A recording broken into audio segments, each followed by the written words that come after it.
Ciao! In questo video vi porterò tutta la mia esperienza e tutti i passi da fare per cercare lavoro in Svizzera come frontaliere in Ticino. Vi darò moltissime informazioni utili e cosa evitare di fare per non perdere tempo. Tutto è iniziato praticamente un anno fa. Come tantissime altre persone ero alla ricerca di posizioni lavorative migliori. Lo sappiamo tutti che lo stipendio italiano è fermo da 30 anni, congelato, bloccato. Di conseguenza il costo della vita è aumentato spropositatamente e il nostro potere d'acquisto è diminuito drasticamente e se si vive fuori di casa si riesce a malapena a sopravvivere. Facendo tantissime ricerche sul web, cercando quali fossero i paesi più convenienti dove andare a lavorare in Europa, in altri continenti, ad esempio in paesi come l'Australia dove dicono che si riesce a mettere da parte qualche soldino, perché qui in Italia facendo un lavoro medio non si riesce più, sono venuto a sapere che senza andare dall'altra parte del mondo, tantissime persone che abitano nelle regioni italiane confinanti con la Svizzera, precisamente nelle città di confine, vanno a lavorare in Svizzera e abitano in Italia. E perché lo fanno? Ovviamente perché dal punto di vista economico conviene notevolmente, o meglio, conviene ancora in certe situazioni, ma di questa cosa ne parleremo più avanti nel video. Quindi uno stipendio medio svizzero per qualsiasi tipo di mansione è circa più del doppio rispetto a una retribuzione italiana. Quindi ovviamente andare a lavorare oltre confine è molto conveniente. Intanto cosa vuol dire essere frontaliere? Frontaliere è un abitante in una zona di frontiera che varca confine per andare a lavoro e finita la giornata lavorativa torna a casa, in questo caso in Italia, portandosi uno stipendio svizzero, sostenendo i costi quindi della vita italiana, che seppur aumentati moltissimo, sono inferiori rispetto a quelli che dovrebbe sostenere vivendo in Svizzera. E capita questa cosa, che cosa ho fatto?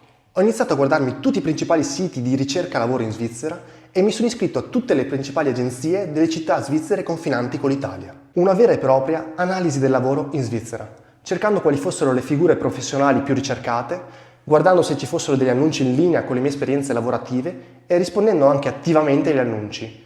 Più o meno l'iter che usiamo per la ricerca lavoro in Italia, però con qualche differenza che ora vi spiegherò. Al tempo avevo un altro lavoro e quello che stavo facendo era quello di sondare un po' la situazione in ottica di un futuro non troppo lontano. Infatti dopo una serie di traslochi che vi ho raccontato nell'ultimo video e se vi va di recuperarlo vi lascio il link qui sotto in descrizione, dopo qualche mese ci siamo trasferiti a Varese, città che dista 15 km dal paese più vicino in Svizzera. Ancora prima della partenza ricevetti una risposta da un'agenzia del lavoro in Svizzera in cui mi ero iscritto. Feci un colloquio conoscitivo a distanza e ne fissammo un altro di persona. Quell'evento mi diede moltissima energia e speranza nel trovare un lavoro da lì a poco. Quindi dopo qualche giorno partii e arrivai a Varese. Mi sono presentato a Lugano all'agenzia, però al momento non aveva nessuna offerta concreta da propormi. Mi avrebbe contattato successivamente per qualche lavoro a chiamata.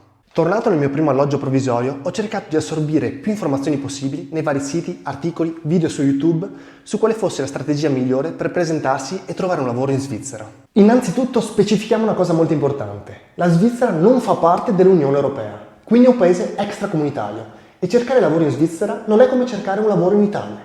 Primo aspetto, serve un permesso di lavoro che viene fornito dal datore di lavoro o dall'agenzia interinale. La prima cosa da sapere, e che ho scoperto anch'io, è che il curriculum italiano non va bene in Svizzera. Mi sono cercato i vari modelli di curriculum svizzeri e ho deciso di farlo completamente da capo attraverso il programma di Canva. E questa cosa mi ha preso veramente moltissime ore perché ho cercato di ottimizzarlo nel miglior modo possibile. A differenza del curriculum italiano, gli svizzeri preferiscono un curriculum con una sola pagina, non 2, 3, 4, 5, 6, 7, 8 pagine. Ben ordinato, con informazioni personali e con le esperienze lavorative messe in ordine cronologico, quindi dalle più vecchie alle più recenti. Fatto ciò, inviare il curriculum da solo non è sufficiente, ma serve a legarci una lettera di presentazione dove diamo una motivazione perché vogliamo candidarci per quell'azienda. Ah, e piccolo consiglio personale. Per vedere se avete scritto il curriculum e la lettera di presentazione nel modo più giusto possibile, potete farvi aiutare da un'intelligenza artificiale, come ChatGPT, per verificare se avete scritto tutto in maniera professionale con un termine adeguato.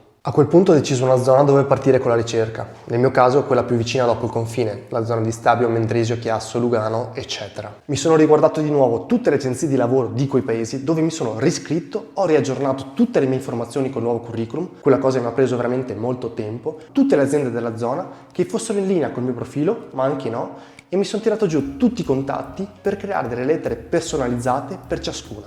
Guardavo i siti di ricerca lavoro tutti i giorni e per più volte al giorno. Devo dire che ce ne sono tantissimi, ma molti funzionano male, perché hanno offerte per lavori veramente molto specifici. Quello che vi posso consigliare io è Indeed CH, oppure di andare direttamente nei siti delle varie agenzie di lavoro, dove pubblicano direttamente delle offerte, però anche lì non ce ne sono molte. I giorni passavano e le risposte non arrivavano. E non è vera la cosa che tutti dicono che gli svizzeri ti rispondono sempre e comunque a prescindere che il profilo sia interessante o meno. Non è vero. A quel punto ho cercato un lavoro in Italia che ho fatto per un paio di mesi. Esperienza che mi è servita moltissimo per conoscere nuove persone, anche per chiedere dei pareri sul lavoro in Svizzera e se avessero mai lavorato nella Confederazione Elvetica. Ovviamente a quel punto la ricerca in Svizzera si era un po' bloccata, ripresa subito immediatamente una volta terminata l'esperienza in Italia. Ho aggiornato nuovamente il curriculum e ho iniziato a inviare tutte le candidature alle aziende che mi ero cercato, con la relativa lettera di presentazione personalizzata. E passate un paio di settimane ancora senza risposta, ho deciso di andare di persona nelle varie agenzie del lavoro e nelle varie aziende a portare curriculum e lettera a mano. Ora direzione Svizzera, passerò alla dogana di Gaggiolo e inizierò la mia ricerca nel paese di Stabio. Quindi voglio battere il territorio anche di persona e vedere se cambia qualcosa, se si apre qualche tipo di opportunità. Mi sono andato a stampare tutto a colori, imbustato in una pellicola adesiva tutta in ordine e dopodiché mi sono scaricato le mappe offline, in modo tale da non utilizzare i miei dati una volta passata la frontiera, perché trattandosi di un paese non UE avrei pagato molto di più, perché di solito le promozioni standard non coprono appunto internet fuori dall'Unione Europea, se non con costi aggiuntivi molto elevati. Diciamo che l'esperienza è stata simile a quella italiana, forse un po' più distaccata.